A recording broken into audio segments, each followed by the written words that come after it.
pamusoroi tinokuchingamidzai zvekare kuchirongwa tsika dzavatema. Tisati tapinda muchirongwa chanhasi, regai tipe kutenda kune vatsigiri vese. Takwanisa kusvika pa 2000 subscribers. Aiwa, da kutenda vatsigiri vese. Ndiri kudzidzawo zvakawanda kubva kwamuri muhurukuro dzatinoita pamaplatforms akasiyana siyana. Vamwe totaura ku WhatsApp, vamwe totaura ipo pano pachirongwa tichipanana mhinduro, tichidzidzisana zvakawanda wanda. Naurwa iri yekukurudzira chivanhu chedu kuti chiende mberi. Muchirongwa chanhasi ngatitaurei naurwa yekukumbirira kumapako. Kumapako akakoshereiko munhoroondo kana kuti mutsika dzedu dzevanhu vatema. Naurwa yemapako inhaurwa yakakosha zvikuru munhoroondo yetsika dzechitema. Nemhaka yendichidaro, kumapako ndiko kwaisvikira Mwari musikavanhu nyadenga Samatenga pachake. Inzwi raMwari rainzwikwa kana richitaura riri kumapako. Mapako akanga akakosha nekuti ndiko kwakanga kune yatinoti pachirungu interaction yaMwari nevatumwa vake kana kuti nemhondoro. Saka kwakanga kune nzira mbiri dzokusvika nadzo, saka dzokukumbirira nadzo kuna Mwari musikavanhu pachake.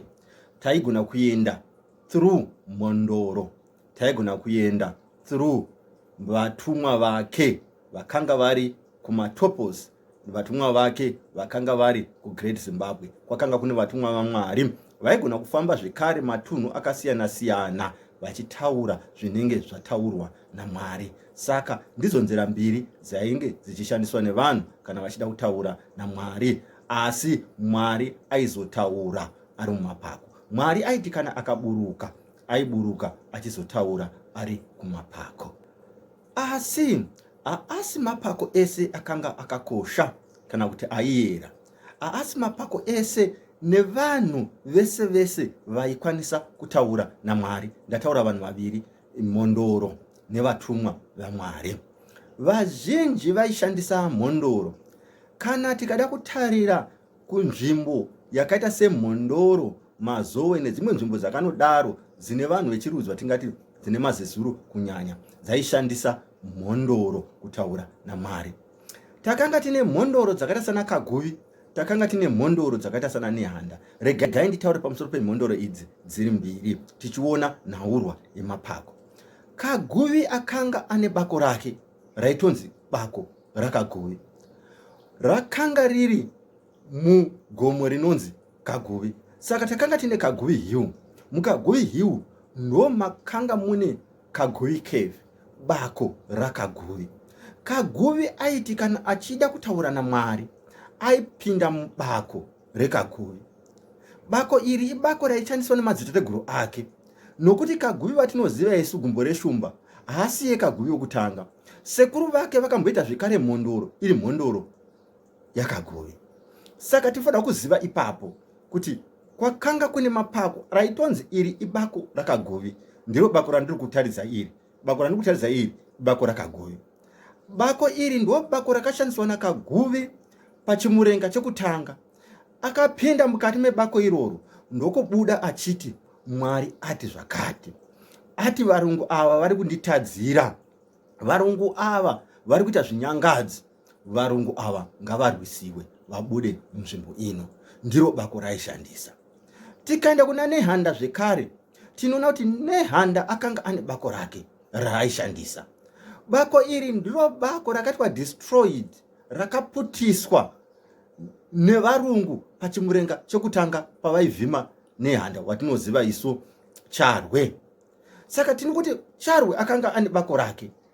Semhondoro aitaura naMwari ari mubako rake, Mwari achimupindura ari mubako rake. Asi mhondoro idzi dzakanga dzisingatauri zvinhu zvinongoenderana nemunhuwo zvake. Vaitaura zvinhu zvinoenderana nenyika. Vainokumbira nekunokumbirira zvinhu zvinoenderana nenyika. Kana mukati menyika mukaita denda rakaipa, vainotaura vachinokumbirira kuna Mwari. Mukati menyika mukaita nzara, vaienda vachinotaura kuna Mwari. Avasi kana ti munhu aingosumuka kumba kwake ototi ndakwenda kubako kunotaura naMwari. Zvaitwa nemhondoro. Vaitoenda kune mhondoro vonokumbira vonotaura naurwa yavo. Mhondoro yobva yopinda mukati mebako yonotaura naurwa iya kuna Mwari. Ichibuda mukati mebako inenge ichiudza vanhu zvinenge zvataurwa naMwari. inzwi raMwari rainzwikwa richitaura mukati memapako. Tine varungu vakatombopikisa vasingatendi nyaya idzi. Regai ndipe muenzaniso womurungu ainzi Daniel. Daniel akatoti ini toda kuzvinzwawo ndokuenda kumatopos. Murungu uyu anonyora achiti akanga akakurira Morgenster, saka Sean akanga achinzwa. Anonyora achiti ndakanzwa inzwi richitaura richibva nemubako, inzwi raMwari. Saka Mwari aitoisa reply yake, mhinduro yake ipapo mukati memapako.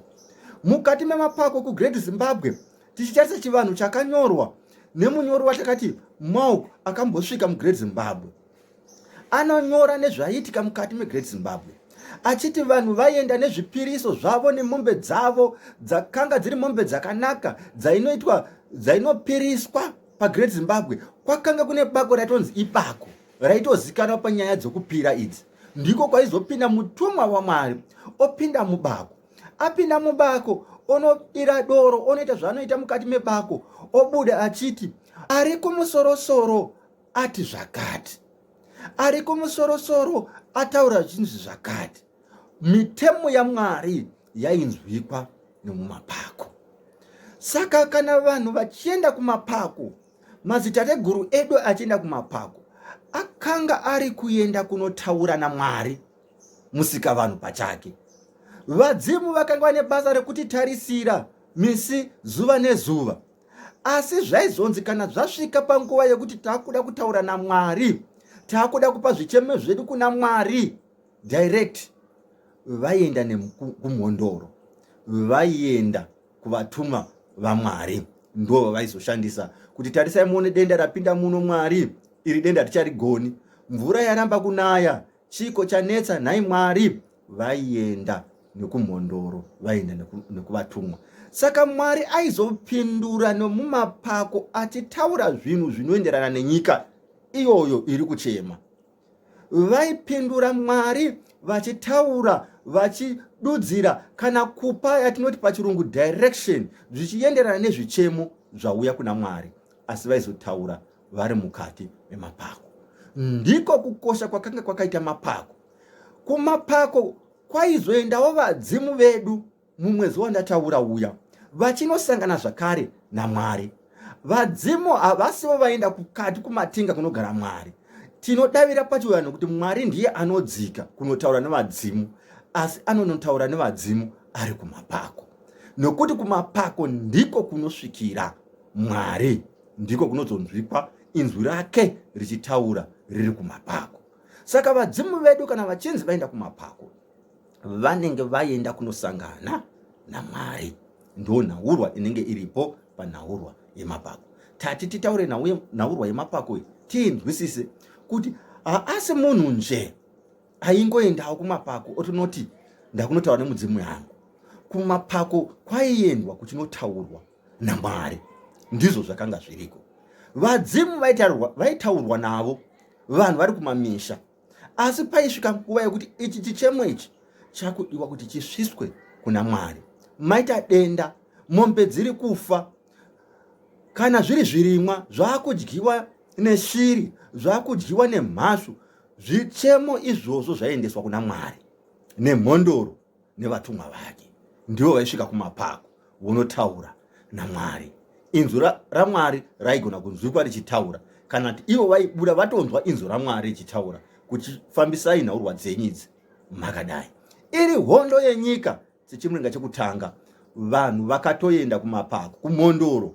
Ndosaka matopozi wakava muzinda zvekare weresistance, nemhaka yekuti inzwi raMwari ranga rabva neikoko richitaura richiti varungu varwisiwe, vakateerera inzwi iri. Ndosaka makaona kumapako akagumi nemapako ane handa akaita masender of resistance, nokuti inzwi raMwari rakanga rataura riri ikoko. Saka nzvimbo idzi dzave dziri nzvimbo dzakakosha.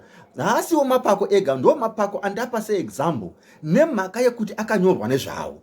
Kune mapako emhondoro dzakasiyana siyana. Tine mhondoro dzanadziva guru, karuwa, mhondoro dzakasiyana siyana, vana chaminuka. Vanhu vese ava vakanga vane mapako kwavaienda vachitaura naMwari. Mhondoro dzinosiyana-siyana. Tine mhondoro dziri pamusoro-soro dzakaita sana chaminuka, dzakaita sana nehanda. Toitawo dzimwe mhondoro dzinenge dziri pasi pemhondoro huru idzi. Asi mhondoro dzose idzodzo dzinenge dzine mapako kwadzinoenda dzichitaurwa naMwari. Nhasi tine vanhu vari kuenda kumapako vachinokumbirira vadzimu. Hazvina kuipa hatingati vadzimu havako, kuti vadzimu vanopinda kuti havapinduri, asi tinofanira kuziva kuti makare kare kumapako kwaienderwei. Isuwo tisati taenda kumapako, tisati taenda kunokumbirira zvichemo zvedu, ngatizivei kuti kare kumapako kuchiendwa kwaienderwei. Ndianani vainotaura naMwari nevadzimu vari kumapako? Ndizvo zvatinofanirwa kuziva nhasi uno, tisati tafunga kuti nhasi ndakuenda kumapako. Bako randiye ndichienda ibako rani? Ndinosvika ndichiti mukuru webako iroro ndiani? Nokuti haasi mapako ese ese anenge akakosha panhaurwa dzechivanhu. Kwakanga kune mapako akanga achiyereswa, kune mapako nanhasi anoyereswa, anozikanwa. Mapako ega ega mazhinji aya anenge ane mazita. Zvakangofanira kuti nyanga, kwanga kuna Sanyanga akanga ariko, akanga ari murapi mukuru ainzi Sanyanga, akatozorapawo namambo Mutasa. Zvino aitozikanwa nebako rake raitozikanwa sekuti bako raNyanga raitozikanwa. Saka ini handingangosununguke nhasi nditoti ndine bako rangu. Bako radu kana bako rekwamakoneredeko rinenge rine munhu anenge achitotungamirira, rinenge rine mhondoro inotoenda ikoko ichinokumbirira ikoko. Tati mvura ndo yaikombererwa ikoko, kana paita denda nezvimwe natural disasters ndo paiendwa kumapako. Ndatenda ndini sekuru wenyu, Sekuru Makona.